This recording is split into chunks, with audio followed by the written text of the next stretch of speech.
नमस्कार स्टूडेंट, हम लोग पढ़ रहे थे इंडियन पॉलिटी और उसमें पढ़ रहे थे हम लोग नगरीय स्वशासन, जिसका एक लेक्चर अभी हम लोगों ने यहाँ पर पढ़ा है। आज इस वाले लेक्चर में इसको हम लोग बाकी वाला जो हिस्सा है वो कंप्लीट करेंगे। ओके, तो आपको बताया गया कि जो नगरीय स्वशासन है इसके लिए एक अमेंडमेंट किया गया था, और वो जो अमेंडमेंट है उसको बोलते हैं, कौन सा अमेंडमेंट है वो? 74वां संविधान संशोधन है ना, 74th कॉन्स्टिट्यूशनल अमेंडमेंट एक्ट 1992।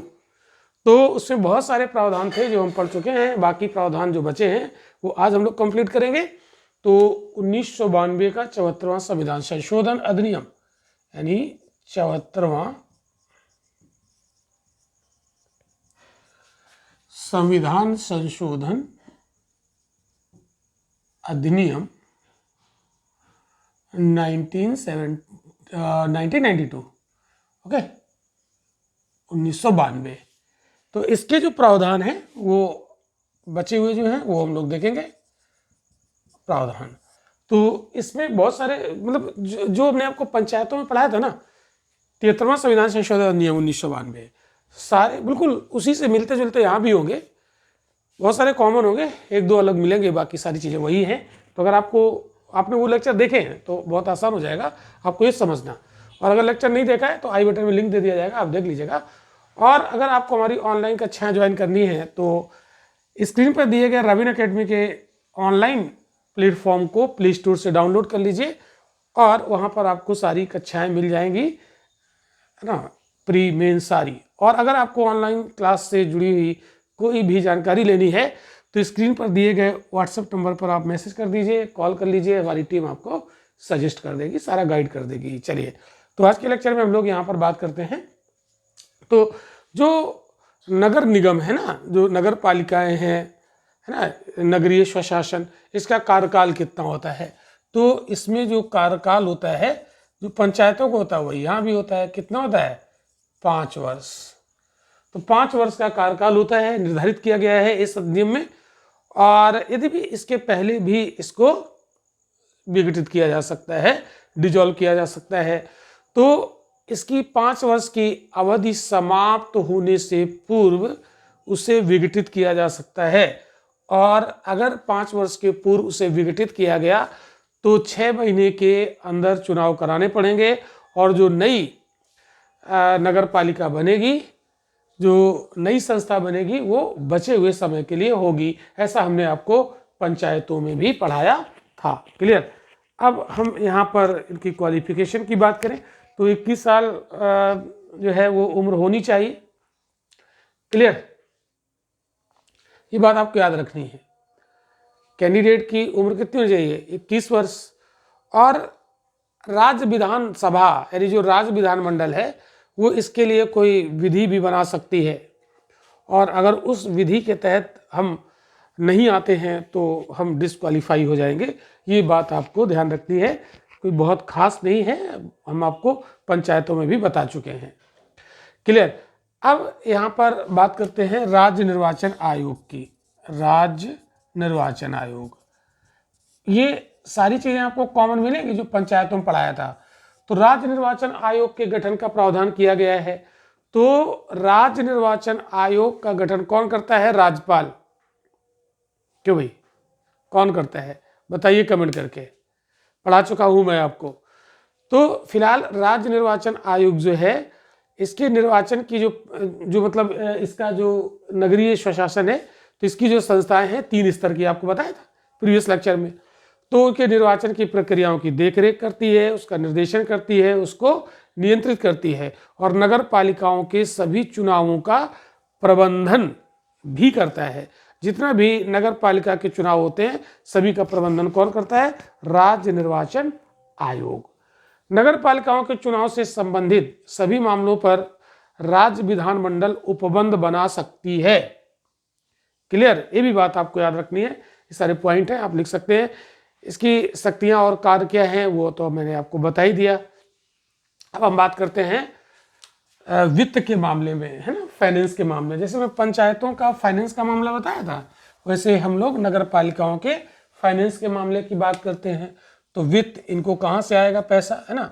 अरे काम करने के लिए रोकड़ा चाहिए ना, बिना रोकड़ा के, बिना रोकड़ के, बिना पैसे के कैसे काम कर पाएंगी, ये अपना डेवलपमेंट कैसे कर पाएंगी। तो इनके लिए वित्त के क्या स्रोत हैं, क्या प्रोविज़न है। तो वित्त पर जितना भी डिसीजन लेगी वो राज्य की विधायिका लेगी, है ना, राज्य की विधायिका, लेजिस्लेचर, स्टेट लेजिस्लेचर। क्लियर। तो चाहे पंचायतों के फाइनेंस की बात हो और चाहे नगर पालिकाओं के फाइनेंस की बात हो, इस पर डिसीजन किसका होगा, स्टेट लेजिस्लेचर का। तो जैसे नगर पालिका को वसूली और उपयुक्त कर निर्धारण, चुंगी, यात्री कर, शुल्क लेने का अधिकार होता है। ठीक है, कौन देता है, राज्य की विधायिका। फिर से सुनो, मैं यहाँ पर बहुत सारी बातें लिखेंगे नहीं, क्योंकि हम पहले आपको पंचायतों में समझा चुके हैं, बोलते रहेंगे, आप लोग नोट कर लीजिएगा। तो नगर पालिका को वसूली, उपयुक्त कर निर्धारण, चुंगी, यात्री कर, शुल्क लेने का अधिकार होता है। और नगर पालिकाओं मतलब को ये जो अधिकार होता है ना, ये कौन देता है, राज्य सरकार। राज्य सरकार ये अधिकार इसको सौंप सकती है। क्लियर। यानी करों, चुंगी, पथकर और शुल्क एकत्र करने का काम राज्य सरकार इनको सौंप सकती है। अब राज्य की संचित निधि से नगर पालिकाओं को सहायता के रूप में ग्रांट दी जाती है। जैसे पंचायतों में हमने आपको बताया था, तो जो राज्य की संचित निधि है उससे इनको ग्रांट भी दी जाती है। ग्रांट मतलब अनुदान कहते हैं, मतलब ऐसा अमाउंट जो वापस नहीं लेना है। क्लियर। और नगर पालिकाओं में जमा होने वाली सभी राशि संग्रहण की विधियां तैयार भी कर सकती है कौन, राज्य की विधायिका। क्लियर। अब देखो, इसके लिए वित्त आयोग का प्रावधान किया गया है। वित्त आयोग, वित्त आयोग। तो राज्य इनके लिए एक फाइनेंस कमीशन, जिसको हम स्टेट फाइनेंस कमीशन कहते हैं, राज्य वित्त आयोग।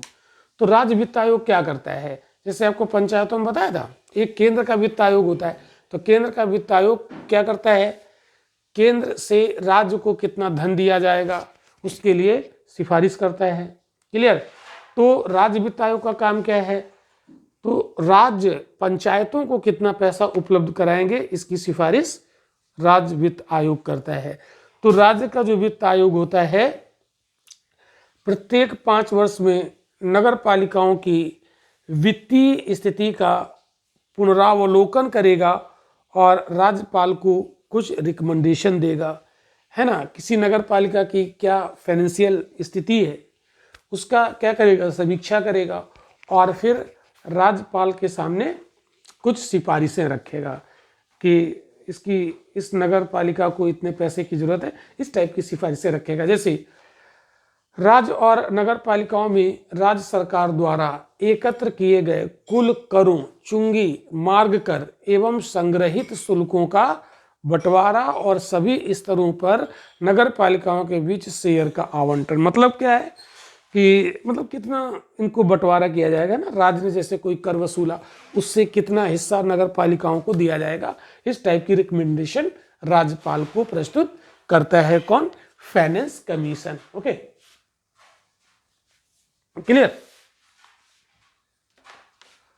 तो नेक्स्ट, जैसे कितना मतलब पथकर लगाया जाएगा, कर, चुंगी, है ना, शुल्कों का निर्धारण, ये सब करता है और वित्त आयोग, है ना, और उसको नगर पालिकाओं को बाद में वो सौंप दिया जाएगा, है ना, कि कितना नगर पालिका कौन सा कर लगाएगी, है ना, ये सारी सिफारिशें करता है।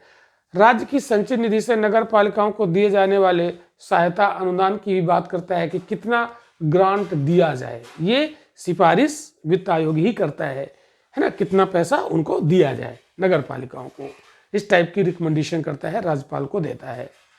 क्लियर। तो नगर पालिकाओं की वित्तीय स्थिति को सुधार करने के लिए आवश्यक उपाय भी सुझाता है ना। ध्यान समझिएगा सभी लोग, जो नगर पालिकाएं हैं उनकी जो वित्तीय स्थिति है वो कैसे सुधरेगी, इसके उपाय भी वित्त आयोग सुझाता है, उपाय भी बताता है।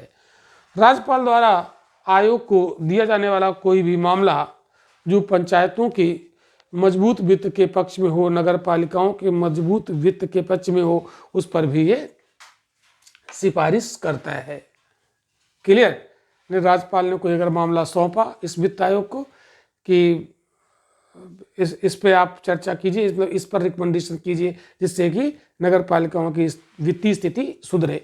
तो वो भी काम करता है। और जितनी भी रिकमेंडेशन राज्यपाल के समक्ष वित्त आयोग प्रस्तुत करता है, उन रिकमेंडेशन को विधानमंडल के समक्ष प्रस्तुत करता है कौन? राज्यपाल। विधानमंडल के पास रखा जाता है, फिर वहाँ अपना डिसीजन लिया जाता है और फिर उसी डिसीजन के आधार पर नगर पालिकाओं को अमाउंट उपलब्ध कराया जाता है। क्लियर?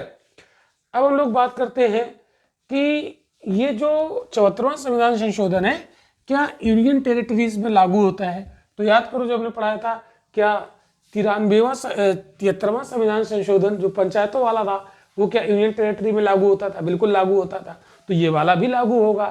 तो ध्यान समझिएगा, यूनियन यानी संघीय क्षेत्रों में, संघीय क्षेत्र जो हमारे 8 यूनियन टेरिटरीज हैं, संघीय क्षेत्रों में लागू होना।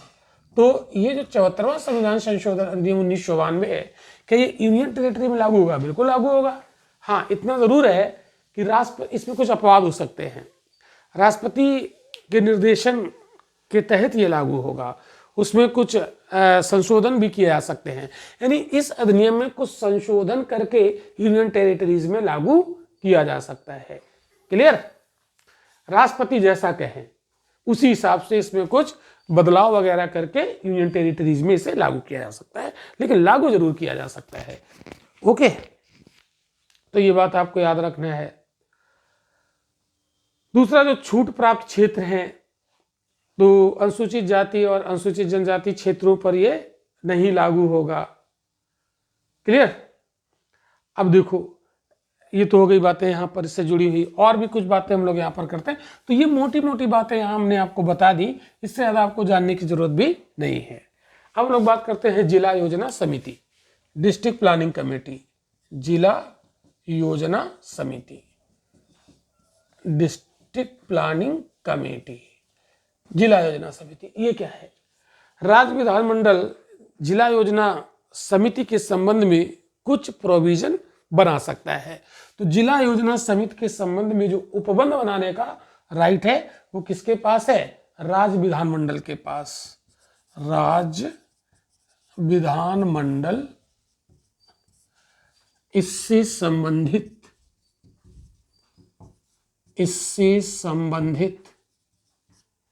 उपबंध बना सकती है। से संबंधित निम्न उपबंध है ना, नीचे बताएंगे ना, निम्न उपबंध बना सकती है। कौन कौन उपबंध बना सकती है? जैसे इस तरह की जो समितियां बनेगी ना, डिस्ट्रिक्ट प्लानिंग कमेटी, उनकी संरचना क्या होगी, है ना?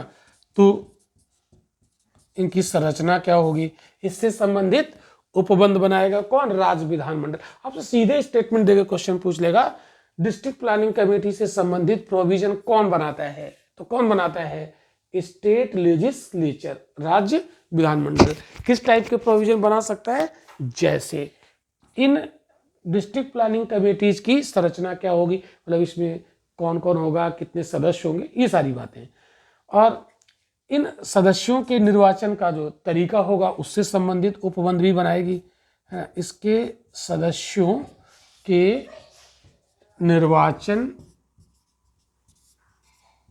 का तरीका, तो जिला योजना जो समिति होती है उसके जो सदस्य होंगे उनके निर्वाचन का तरीका क्या रहेगा, इससे जुड़े हुए भी उपबंध राज्य विधानमंडल बनाएगा।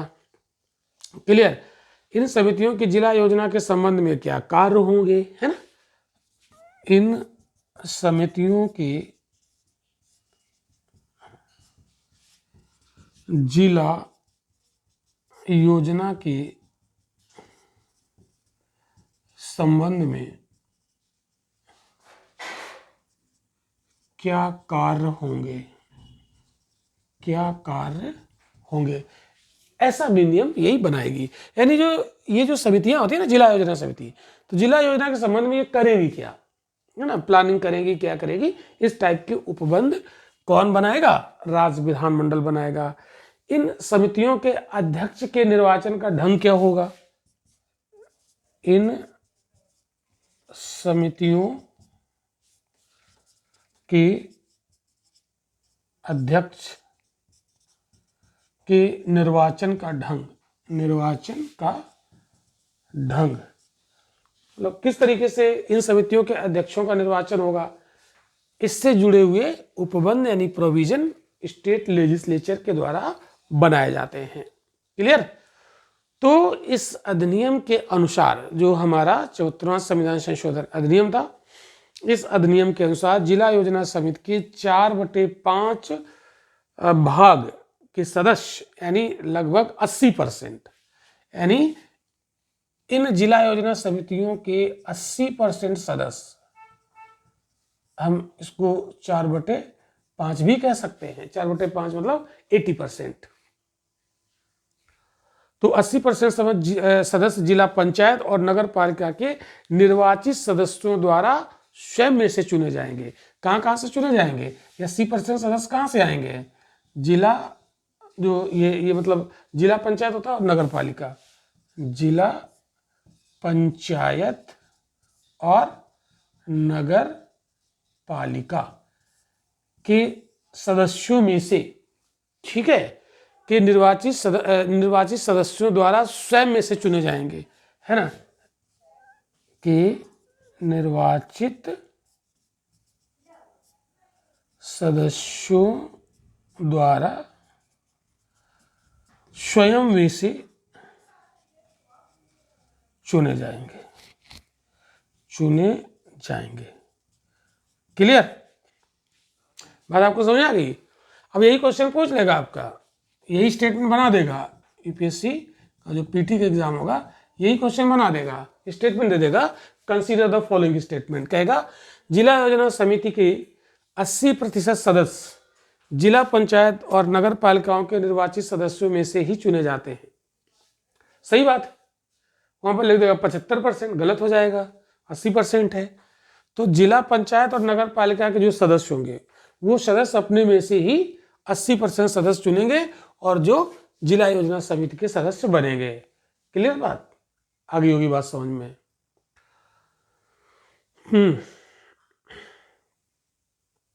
गुड।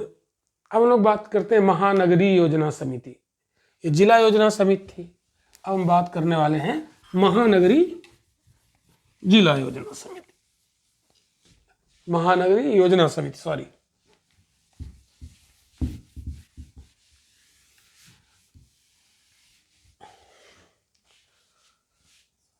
महानगरीय योजना समिति मतलब जो महानगर होते हैं ना, बड़े बड़े नगर है ना, तो उन्हें कहते हैं महानगर।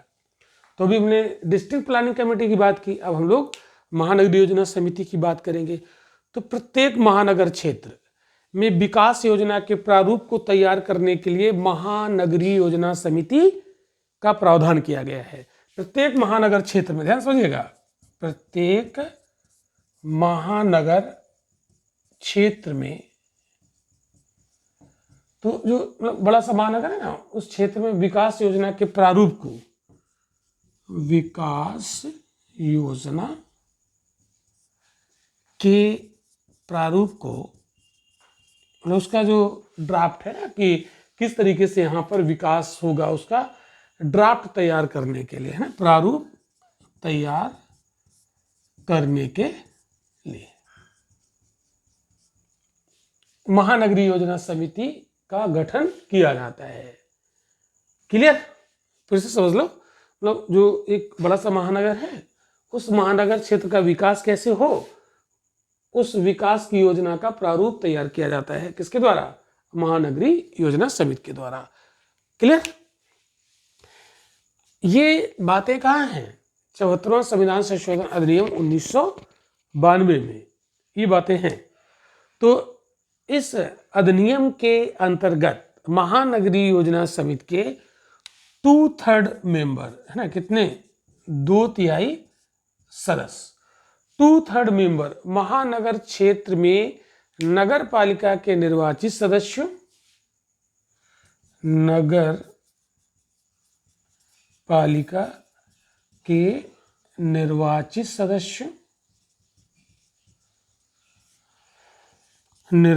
सदस्यों, प्लस और कहाँ से? पंचायतों के, मतलब जो नगर पंचायत होते हैं उनके अध्यक्षों द्वारा स्वयं में से चुने जाएंगे। नगर पंचायतों के अध्यक्षों द्वारा स्वयं में से चुने जाएंगे। ये बात आप याद रखिएगा। कितने सदस्य? कितने? 2/3, 2/3। ओके, ये बात आप याद रखिएगा। और बाकी जो 1/3 बचे है ना, उनका अपना अलग तरीका होगा। क्लियर? तो ये बात आपको समझ में आ गई होगी। अब हम लोग बात करते हैं कि जैसे इनके निर्वाचन संबंधी कोई मामला है तो वहां पर न्यायपालिका का कोई हस्तक्षेप नहीं होगा। ये बात हम आपको बता ही चुके हैं। ओके, अब हम लोग और बातें थोड़ी सी इसमें बताते हैं जो बच गई हैं। इतना अगर आप जानते हैं मोटी मोटी बातें तो आपका क्वेश्चन यहाँ से सही हो जाएगा। अब हम लोग बात करते हैं जो हमारा नगरीय स्वशासन है वो अनुसूची कौन सी है उसके लिए? अनुसूची 12, शेड्यूल नंबर 12। तो शेड्यूल नंबर 12 में नगर पालिकाओं के कार्य क्षेत्र के लिए, कार्य करने के लिए कितने विषय दिए गए थे? विषय आपको बताए थे प्रीवियस लेक्चर में 18 विषय। ओके, अब ये 18 विषय कौन कौन से हैं, इन पर भी हमें नजर डालनी चाहिए। कभी कोई क्वेश्चन पूछ दिया जाता है कि ये पर्टिकुलर सब्जेक्ट है, ये किसका है, नगर पालिका के अधिकार क्षेत्र में आता है कि पंचायतों के अधिकार क्षेत्र में आता है। ओके, तो एक नज़र डाल लेते हैं और एक बार अगर ध्यान से आप देख लेंगे, सुन लेंगे, नोट्स बना लेंगे तो याद हो जाएंगे। जैसे नगरीय योजना, जिसमें नगर की योजना आती है ना, नगरीय योजना, नगर संबंधित कोई अगर योजना है तो वो किसका राइट होगा? नगर पालिका का होगा। ये 18 विषय में से एक है नगरीय योजना, तो अंडरस्टूड है नगर का है। तो भूमि उपयोग है ना, जो लैंड पड़ी रहती है उसके यूज को रेगुलेट करना और भवनों का निर्माण। तो भूमि उपयोग का विनियमन और भवन निर्माण।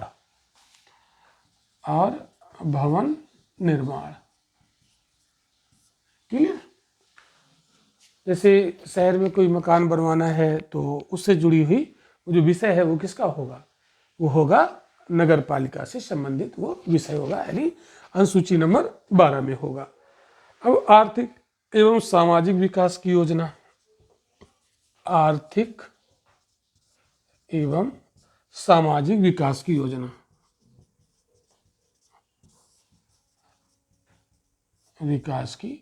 तो जितनी भी आर्थिक और सामाजिक विकास की योजनाएं होती हैं वो भी इसी 18 विषयों में से एक है।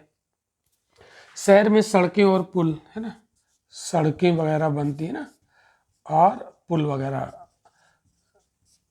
तो जैसे गांव में जो सड़कें होती हैं वो पंचायतों का अधिकार होता है, गलियां वगैरह। और जैसे आप देखते हैं कि ना, हम शहर में रहते हैं तो हमारे मोहल्ले की अगर कोई सड़क बननी है तो वो, आपने कहता कि ये नगर निगम का काम है ना, जो नगर पालिका है उसके अंडर में आती है, वो अपना देखेगी। क्लियर?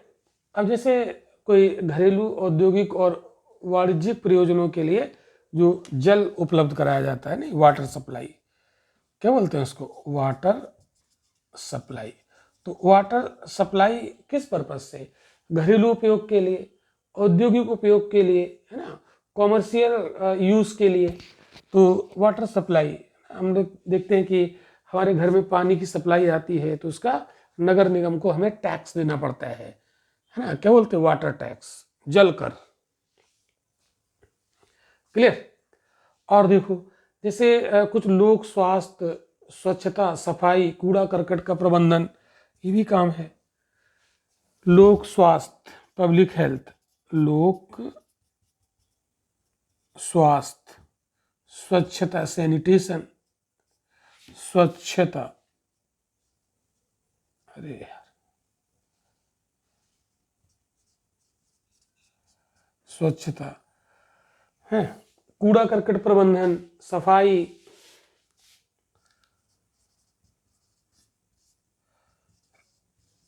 कूड़ा कर्कट प्रबंधन। आप देखते हैं कि जैसे आप शहर में रहते हैं तो स्वीपर आता है, वो सफाई करता है, झाड़ू लगाता है। और कूड़ा करकट प्रबंधन, जैसे आप देखते हैं कि नगर निगम अब गाड़ियां लगा दी हैं, वो घर घर डोर टू डोर आते हैं और कूड़ा ले जाते हैं।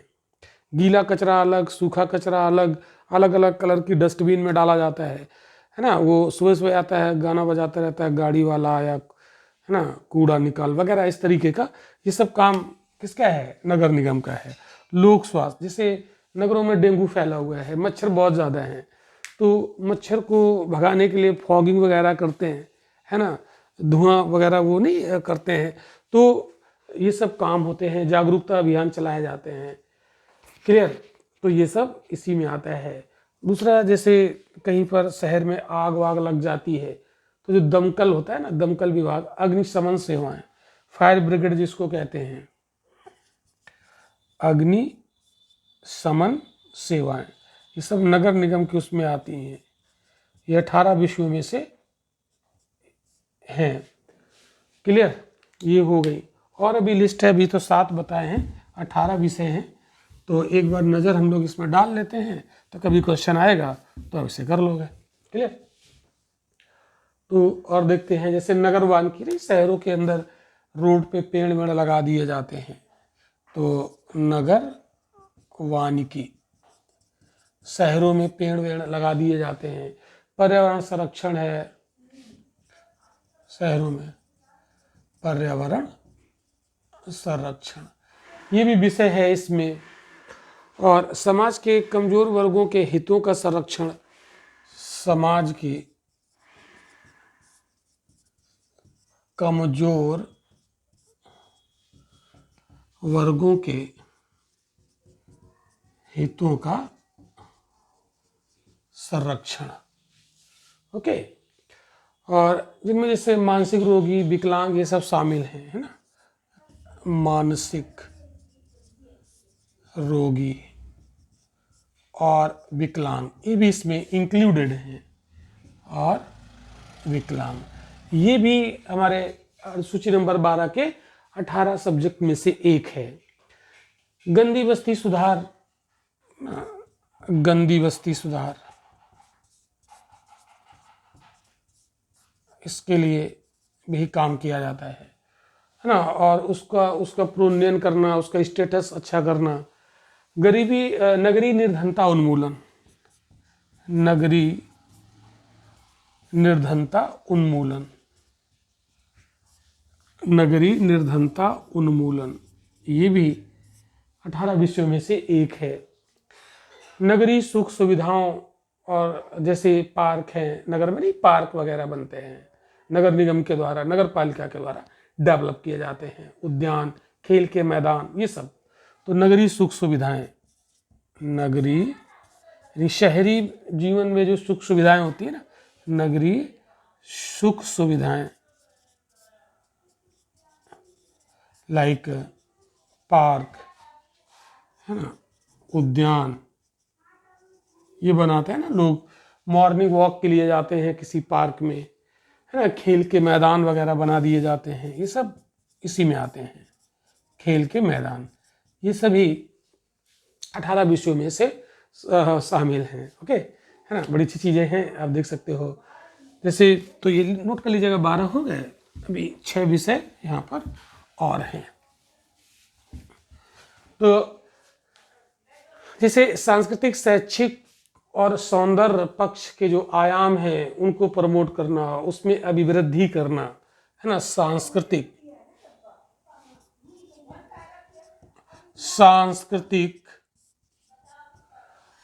शैक्षिक व सौंदर्य पक्ष, शैक्षिक व सौंदर्य पक्ष,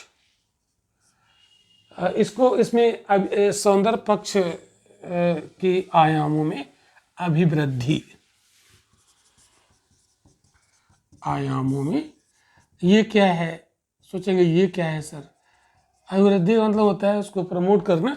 सांस्कृतिक, शैक्षिक और सौंदर्य पक्ष, जैसे आप देखते हैं कि अब देखो कि नगर पालिका की तरफ से कोई अच्छी सी दीवार है, उसमें अच्छे से सीनरी बना दिया गया, पेंटिंग करा दी गई, और उसमें कोई अच्छा सा हमारी संस्कृति से जुड़ा हुआ कोई उसमें पेंटिंग कर दी गई, तो ये सांस्कृतिक पक्ष को प्रमोट करता है ना। शैक्षिक, जैसे कोई दीवार है उसमें लिखा दिया कि सब शिक्षा अभियान, सब पढ़ें सब बढ़ें, ऐसे लिखा दिया, तो वो उसको अवेयरनेस हो रही है। और बहुत सारी जैसे बिल्डिंग है ना, कोई पुल है, उसकी दीवार पे बढ़िया सा पेंटिंग करा दी, तो अच्छा लगेगा, सुंदर, नहीं कहते, सुंदर और स्वच्छ शहर। तो ये चीज़ें सब कौन देखता है? ये सब नगर पालिका का काम होता है, जो नगर निगम होते हैं। आई होप कि आपको समझ में आ रहा होगा। और देखो, जैसे जब किसी की डेथ हो जाती है, तो जो कब्रिस्तान है ना, शव को दफनाने के लिए, है ना, उसके अंतिम संस्कार करने के लिए जो व्यवस्था की जाती है, जैसे आजकल तो विद्युत सौदागृह बन गए हैं, है ना, बिजली से उसको जला दिया जाता है। तो कुल मिलाकर हम यहाँ पर कब्रिस्तान लिख सकते हैं, है ना। ये जो व्यवस्था है, या जो अंतिम संस्कार के लिए जगह है, अंतिम संस्कार के स्थान, ये भी डेवलप करना, है ना, ये भी नगर पालिकाओं का काम है।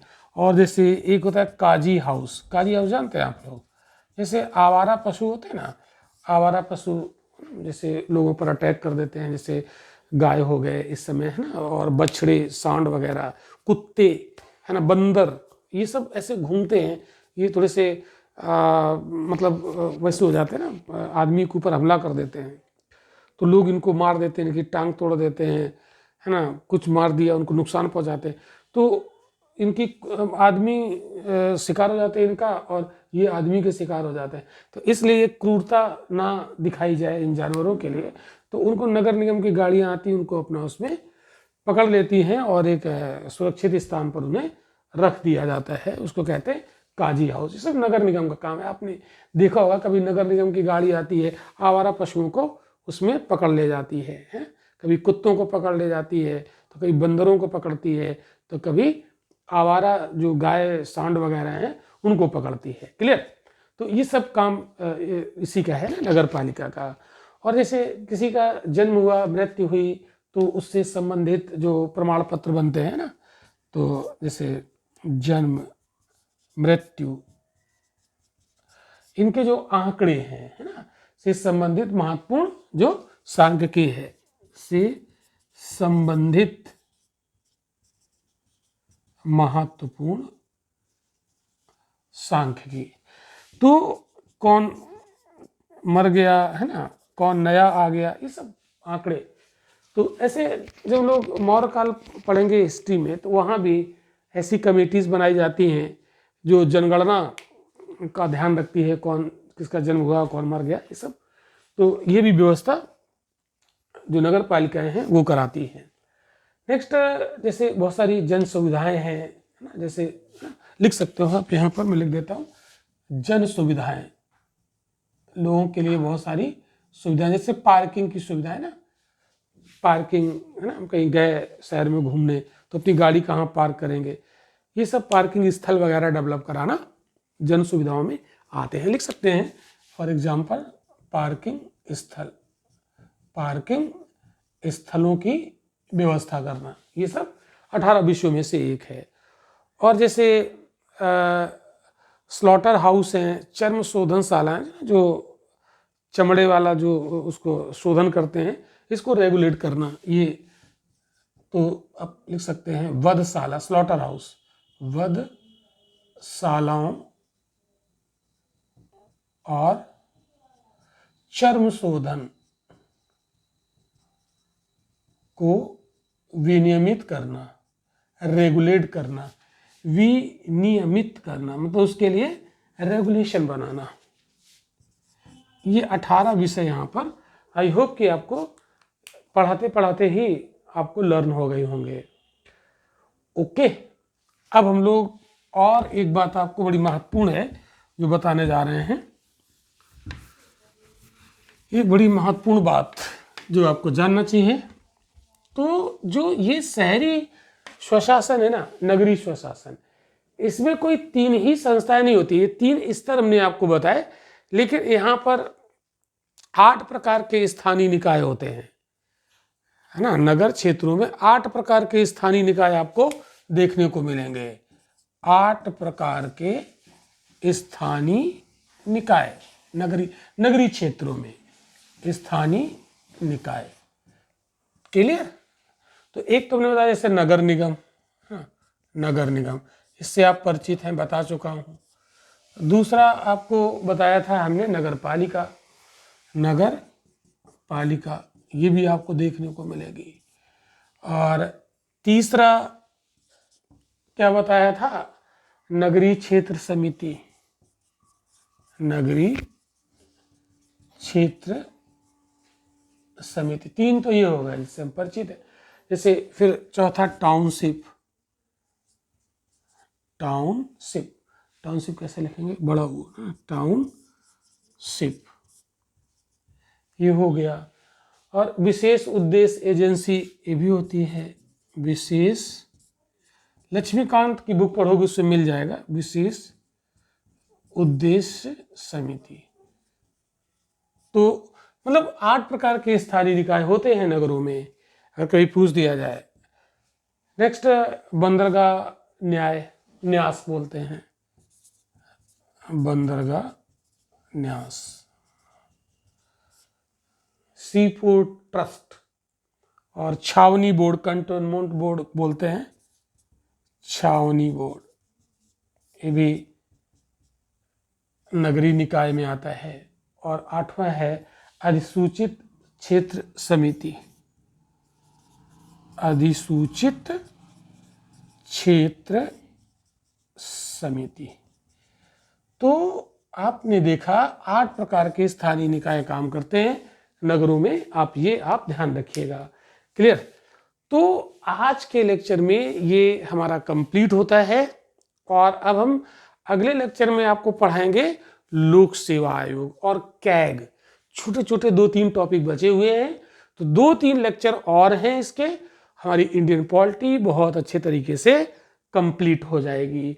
जिन बच्चों ने हमारे सारे लेक्चर नहीं देखे तो उनको अगर देखना है तो रवीन एकेडमी के एप्लीकेशन पर सारे लेक्चर आपको मिल जाएंगे। और ये 2-3 क्लास के बाद हम आपको पढ़ाएंगे इकोनॉमी, बहुत ही इम्पोर्टेंट, जिसका इंतजार है आप लोगों को। तो आज इतना ही, मिलते हैं हम लोग अगले लेक्चर में।